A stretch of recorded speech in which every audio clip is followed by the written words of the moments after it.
We're here with Cully Mason. Cully is currently a sports specialist at Blaze Sports America, but Cully's also a former Georgia Blazer. Cully, why don't you tell us a little bit about where you've been as a Georgia Blazer and what you're doing now? Okay, as a Georgia Blazer, I played on that team for basketball and track and field for 5 or 6 years. Traveled all over the country. Actually was on a U20 team, went to Australia. Heard you had a good coach for that. Yeah, but here's a little bias in this video. So went undefeated actually in Australia, so that was pretty good. So I've actually played a good bit of basketball and track. So. Okay, and you recently graduated from college, correct? Yes, Southern Poly in software engineering. Oh, excellent. Well, what we want to do, you've obviously got a great background in sport, competitive sport, but what we want to talk to you today a little bit about is your experiences going through school in physical education and physical activity. Okay?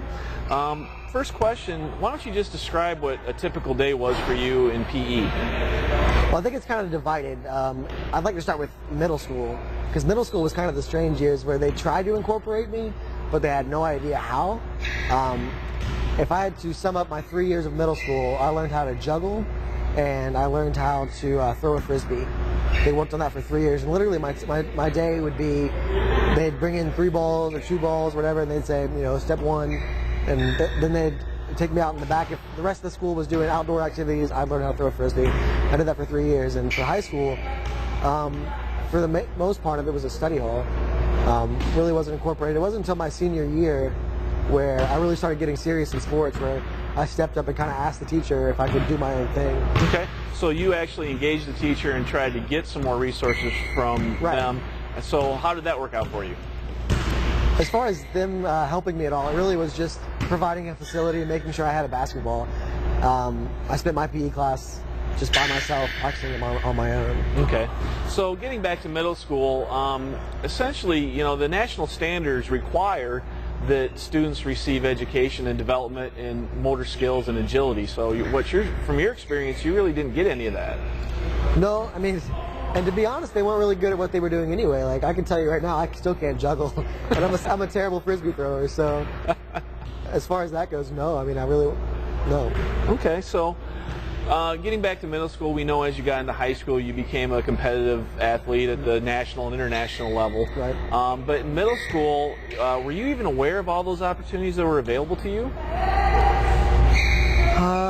I think through middle school, probably not. More so in high school.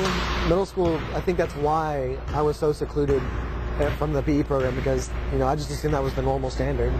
So not only were you not aware, but your PE teachers and the counselors in the school weren't even aware of what was available to students with physical disabilities for sport recreation on a local, regional, national scale. Oh, no. If you'd have been introduced to that earlier, say when you were in 4th grade, and known that there was wheelchair basketball and you could swim and you could push a racing wheelchair and compete in track and field and wheelchair softball, wheelchair football, do you think that would have made a difference in your life at that point? Absolutely. I mean, I don't think I would have settled for juggling. Wouldn't have settled for juggling? Probably not. When you look back at your experience in middle school and high school, and the fact that you weren't really incorporated with your classmates and you weren't given the opportunity to develop your motor skills as the other students were, do you think that the challenges were more environmental or more social? I think it had a lot to do with the staff. I mean, the challenges, there were no facility challenges or anything like that. I mean, everything was accessible and available, and you had equipment resources Absolutely. available. So it was more so that the staff didn't know what to do, I think. Okay. All right. Once you got into high school, before that year where you finally asked, hey, I want to do some more, and were pretty much left on your own, right? What did you do during PE class? It was a study hall. Just a study hall, just sitting there? Yeah, the way that our gym was set up was there was a gym, and there were a bunch of benches behind the gym, and I literally would take my homework and do my homework there. So basically it was a free period. Okay. Looking at what your classmates were doing, how much of what they were doing, the standard PE curriculum, do you think you could have been included in very easily? I mean, a lot of it. Like, I didn't have the best PE teacher in high school, so we played dodgeball a lot. So I really feel like I could have done that. Like, I don't know. Like, I feel like I could have done that. They did basketball drills. Obviously, I could have done basketball drills. Do you think maybe part of that was because that maybe your teachers thought because you were a student with a physical disability, in their mind they thought that also meant you were possibly frail and easily injured? I think to a point, but I went to a private school, so they saw me all the way through when I was younger, and so they saw me fall out of chairs and that kind of stuff and transferring, and I think there was a certain point where they were like that, but at the end I think it was just that they literally just didn't know what to do. Like, they didn't know, would it be offensive if I asked him to jump into this basketball drill? You know, would I be offended for that kind of deal? Because they just never asked. All right. Last question. How important do you think it is for students with physical disabilities to be engaged in a regular PE curriculum early on? I mean, very, very important. Just from that 1 year where I decided that I was actually going to do the PE things, it actually really helped because they were still in the gym with me, and so the students around me could see what I was doing, and so it really kind of created a social environment that I've never had before. I'd say that was the only year that I had an inclusive PE whatsoever, so very, very important. Excellent. All right, Cully, thanks for your time. All right, thank you. We're here with Brian Powell. Brian, you're going to be a sophomore in high school next year? Yes. What high school are you going to? Lassiter High School. Lassiter High School. And you've been a Georgia Blazer for how long?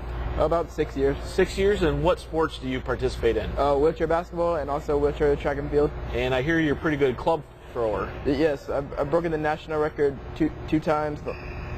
All right, and for those people that don't know, why don't you describe what the club event in field is? It's basically just like a small wooden bat, you could say, and pretty much you're in a field chair and just throw it as far as you can. So it's a throwing event within track and field, and it's just one of the implements that you throw. Yes. And it's a specialized implement, primarily for people who have cerebral palsy like yourself, correct? Right. Okay. And twice broke the national record. Yes. Excellent. Well, Brian, what we want to do today is talk a little bit about your experiences in physical education class in school.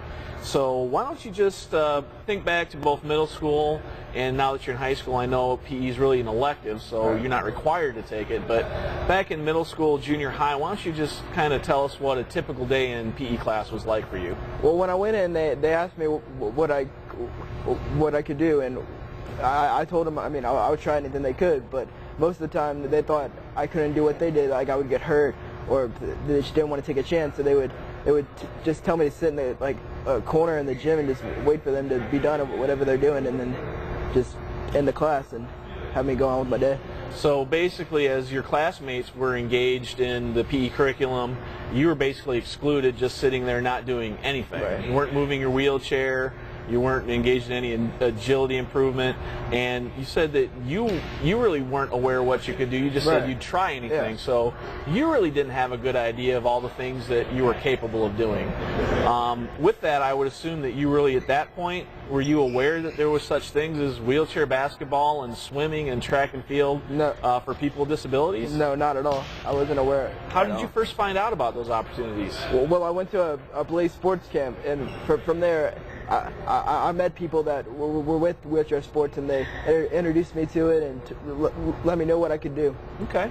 Well, once you found out about those things and you got back to school, did you ever ask your teachers if they could try doing some of these things with you, or if you could work on some of those skills that you were learning outside of school so you could develop them every day in PE class? I did, and what they told me was that they didn't know enough about it to really help me, and I told them I could just do it on my own, but they didn't want to take a chance of me getting hurt or anything like that. So you actually were proactive and said, hey, I'm doing these things outside of school, I'm capable of doing these things, and I want to get better, and your teachers really didn't help facilitate that to happen. You still just were excluded from your PE class. Right. Oh, that's unfortunate, Brian. I'm sorry about that. When you look back at your school experience, do you think that you've already said that a lot of those challenges were social, and the staff really didn't understand what you were capable of doing and pushing you to achieve those what do I want to say, those goals. Yeah. But did you have any problems with your school? Was there any accessibility issues? Were there any issues with the equipment you had or the gym space that would have precluded you from doing anything? There really wasn't. The gym size was just a normal gym size. There were ramps to get up to the gym and to get outside of the field they had and stuff. So everything was accessible. They just didn't want to take a chance or didn't want to help out or anything. So. And looking back, when you think about all the different activities that your classmates were engaged in, can you think of anything that you really weren't capable of doing alongside them? No. If they gave it to me, I could find a way to get myself involved, and if they just let me try, and so I don't think so. What if at an early age, like, do you remember the first grade you were in where you actually had a PE class? How old were you? What grade were you in? First 6 or 7. I was in first grade. I was 6 or 7 years old. So right away, first grade, you had PE with your classmates.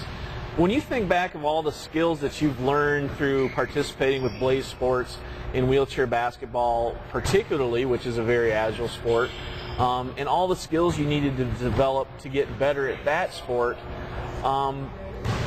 what kind of difference do you think it would have made for you if in first grade your teachers would have been working with you on basic movement skills within your wheelchair and developing your movement, your agility, your strength, and your endurance just relative to your wheelchair? What kind of difference do you think that could have made for you? I think it could have made a huge difference because when I got to play sports first, I didn't really know much about how to move my wheelchair in the game of wheelchair basketball or what to do. But I think if in first grade I would really know it, and I wouldn't have to take that time to learn. I would already know when I started wheelchair sports. And I assume your classmates were working with different physical skills with different types of balls and different sports. Just being exposed to that, doing ball handling skills, not necessarily with the basketball, just being able to handle a ball, do you think that would have helped you out and put you a step ahead when you finally discovered wheelchair basketball? I really think so. I just think my skills with the ball would be higher than it was when I got here. So I really do think it would help a lot if they had let me do that. Well, we're hoping that a number of PE teachers actually watch this video so they can get ideas about how to incorporate students with physical disabilities into their classrooms. But what would you say to those teachers about how important it is to make sure that they seek out those resources to make sure they can include students with physical disabilities in their PE class? I would just say that I really think they should really try to just help them when they come, and if they really just develop their skills, it will really help them when they find out about wheelchair sports like I did. So excellent. All right, Brian, thanks for your time today. Thank you. We're here with Christina Young. Christina, you're going to be a senior next year in high school, and where are you going to school? Cass High School. Cass High School. You've been a Georgia Blazer for a number of years. How long have you been involved with Blaze Sports? About 10 years. 10 years? That's a long time, almost as long as we've been around. Yeah. Why don't you talk a little bit about the different sports you've participated in and some of the successes you've had? Well, I play wheelchair basketball since the beginning. I did track and field, and I also played soccer at a time. Indoor wheelchair soccer? Mm-hmm. Yeah. And now known as indoor wheelchair team handball. Handball, yes. And I'd be getting to swimming too. So swimming, so you're very active. Mm-hmm. Well, what we're doing today, we've already talked to Cully and Brian and got talked to them about some of their experiences in their PE classes going through school, and how that either did or did not enhance their athletic careers. But you had a little bit better experience with PE, so why don't you just kind of talk a little bit about what you did in PE class going through school? Well, in elementary school, I would always play all the sports they played. I'd play basketball with them, play bowling, all those little things. And then in middle school, I talked to my coaches or whatever, and I did every sport they did. Well, when we were outside on the field, either I would sit there talking to my friends, or I would actually do the sports. Like with lacrosse, I would have the stick and I would just push in the grass. And soccer, I just pushed in the grass alongside them. So you were included in virtually everything. And why do you think that your experience was so much different than Brian and Cully's? I mean, what was the variable in your experience that got you included? I think since I've done the sports and with sports throughout my life, that I talked to them about it and I taught them about the sports I did. And I think they also did some research when I got there. So you to some extent, you actually facilitated their knowledge, and they worked with you to take that, take what you told them they went out, learned a little bit more about it, and then brought it back to the classroom so they could incorporate you. So Yep. you had good teachers that were proactive, sought out those resources so that they could really give you a fulfilling PE experience. Yep. Excellent. I think it also helped that my principal went to some of my soccer games when I was young. So we had like everybody in my Now, sport. did you invite your principal? Mm-hmm. So you went there and said, "Hey, come watch me do this," and so right from the top level in your school, the head administrator saw what was available to students with physical disabilities, and principal's job is to really guide the teachers within his school, so his or her school.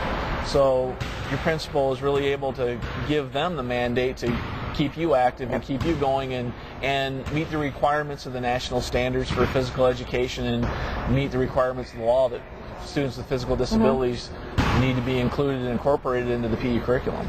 Yep. Well, excellent. Do you think so? Correct me if I'm wrong, but it sounds like you were kind of aware of a lot of those opportunities that were out there for you relative to disability sport, adaptive sport, Paralympic sport before school.